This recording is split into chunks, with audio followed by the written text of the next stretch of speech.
е жив.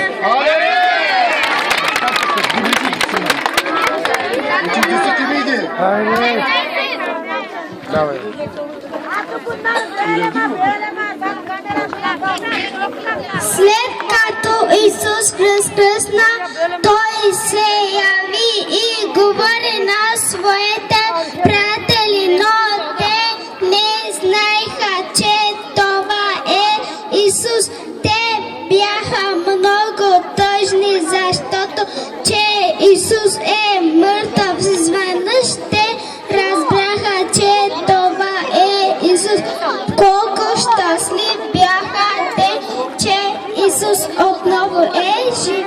Амин! Исус възкръсна от смъртта за мен, за теб, за целия свят. Възкресението на Исус Христос. На следващата сутрин в събота Исусовите ученици се събирали заедно в голямата стая, където съвсем наскоро празнували Пасха. Само че този път любимият им учител не е бил с тях. Как може да се случи това? Защо Синът Божи трябваше да умре? Питали се те един до друг, заедно с учениците. Седели и две жени, Мария, майката Исусова и Мария Магдалена. И двете горчиви плачели.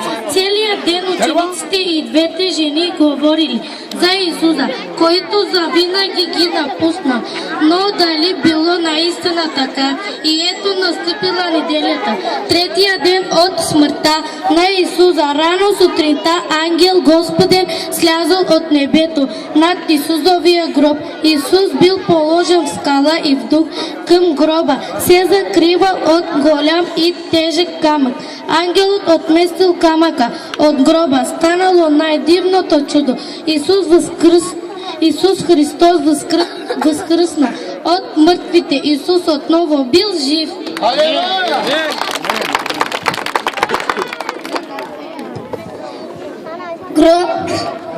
Гробът на Исус се намира недалеч от Голгота. Този ден Мария, майката на Исус, и Мария Магдалена отишли при скалата и видели, че тежкият камък е отместен и входът към гроба е отворена. Кой бил могъл да отмести този камък? Питали се те, като приближили. Видели ангел в белоснежния одежда. Жените много се изплашили, но ангелът им казал: не се бойте, знаете, че търсите разпънат на кръста. Исус няма го вече тук, Той възкръснал. Идете и вижте мястото, където е лежал Господ. Изплашено и предизвиквало, жените заглеждали гроба, той бил празен. Исус го няма там, вървете по-скоро при учениците, му казал ангелът, и им кажете, че Исус е възкръснал от мъртвите. Амин!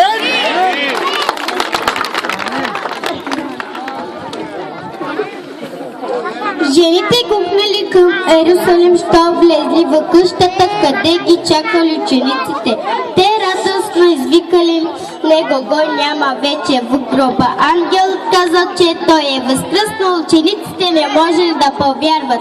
И двама от тях, Петър и Йоан, отишли да видят гроба. Като стигнали там, открили, че камъкът е отместен, а гробът празен. Сега и те повярвали, че Исус е възкръснал, вървали се в града и разказали на останалите какво са видели. Но учениците не можели да повярват. До край на всичко това, след известно време, Мария Магдалена пък отишли на Исусовия гроб. Алелуя!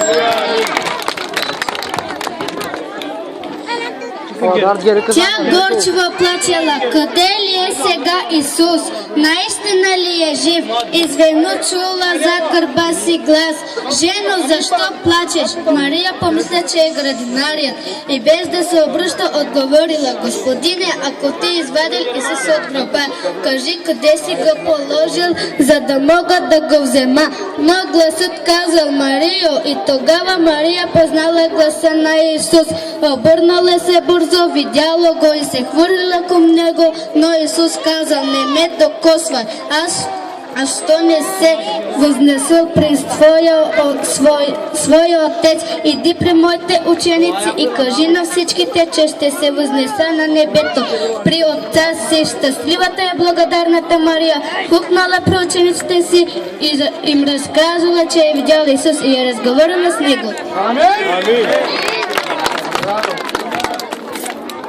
Исус се явява на учениците си. През една тъмна нощ двама души излезли от Йерусалим и се отправили към село Емаус. Те и двамата били последователи на Исуса. Предния ден изкарали в Йерусалим с Исусовните ученици и чули разказа на двете жени, че гробът му бил празен. Те знаели, че Петър и Йоан също са ходили на гроба и не са намерили в него тялото на Исуса. Сега, докато вървели по пътя, били разстроени и потиснати. Къде е все пък Исус? Мислили си те. Изведнъж забелязали, че редом с тях върви непознат човек. Какво се е случило? Попитал непознатият. От какво сте толкова опечалени? Как ти не знаеш ли какво е станало? Удивил се единият по име Клеопа. Нима не си чувал нищо за Исуса, който беше разпънат на кръста?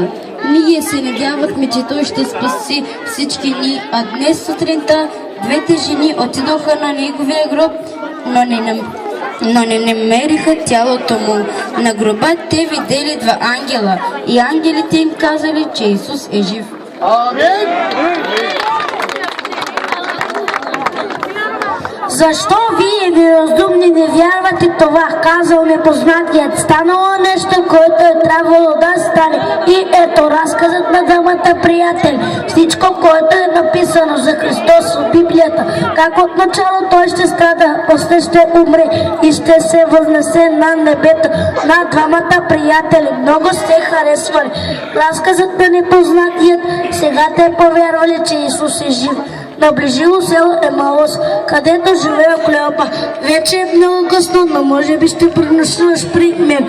Попитал Клеопа непознатия и той се съгласил.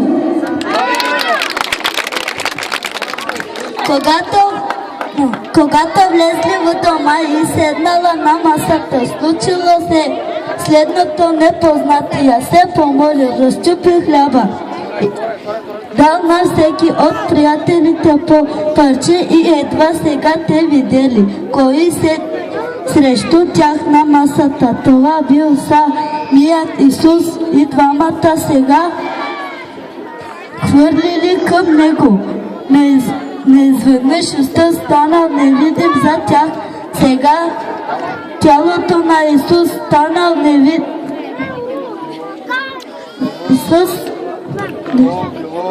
Исус било необикновено, той можел внезапно да се появява и също така невидим за тях внезапно да изчезва. Амин.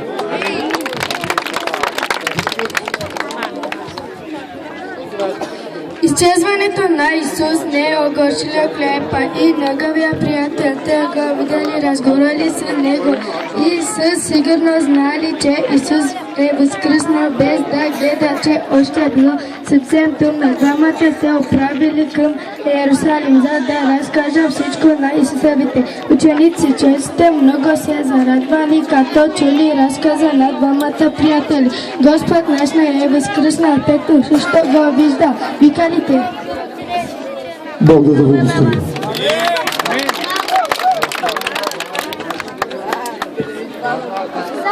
Запно да изчезва. Изчезването на Исус не е огарило и видели, разговаряли с него и със сигурност знаели, че Исус е възкръснал, без да гледат, че още било съвсем тъмно. Двамата се отправили към Йерусалим, за да разкажат всичко на Исусовите ученици. Бог да те благослови.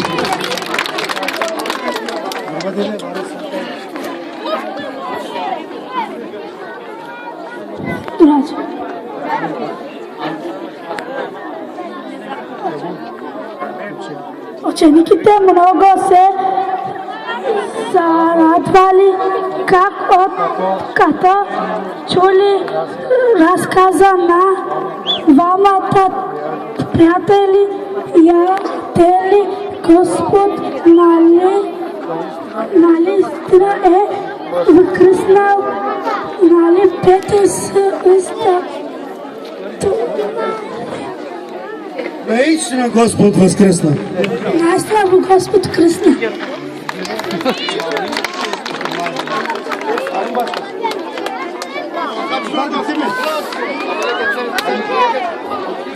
Исус възкръсна от смъртта за мен, за теб, за целия свят. Браво!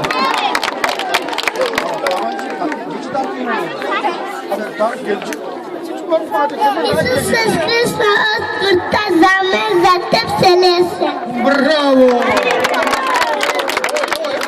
Исус възкръсна от смъртта за мен, за теб, целия свят. Алелуя. Исус възкръсна от смъртта за мен, за теб, целия свят.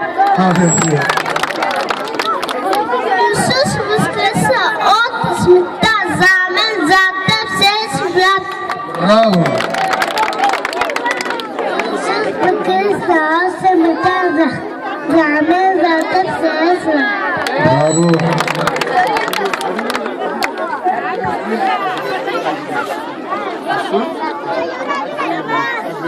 Исус е като първия след.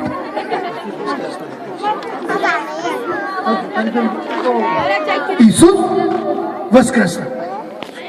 Исус е като първия. Браво, браво, браво, браво. Yok İsa geçelim için vakit kalmadı. Söyleyebilecek mi? Söyleyecek mi? Hadi. Исус е. İsus възкръсна. Исус възкръсна за мен, за теб, целия свят. Браво!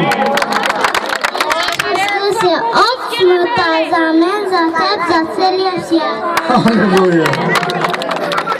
Исус възкръсна от смъртта за мен, за теб, за целия свят.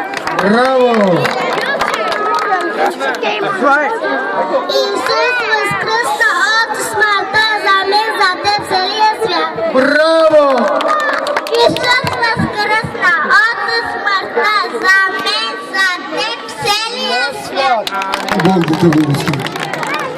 Исус възкръсна от смъртта за мен, за теб, целия свят. Bravo. Başkası. Yok İsa. Yok böyle. Kızlar çocuklar azıcık çıkışın hepiniz de böyle hadi. Çıkın da böyle geçin. Hepiniz pafla görmeyeceğiniz öbür türlü. Geçin.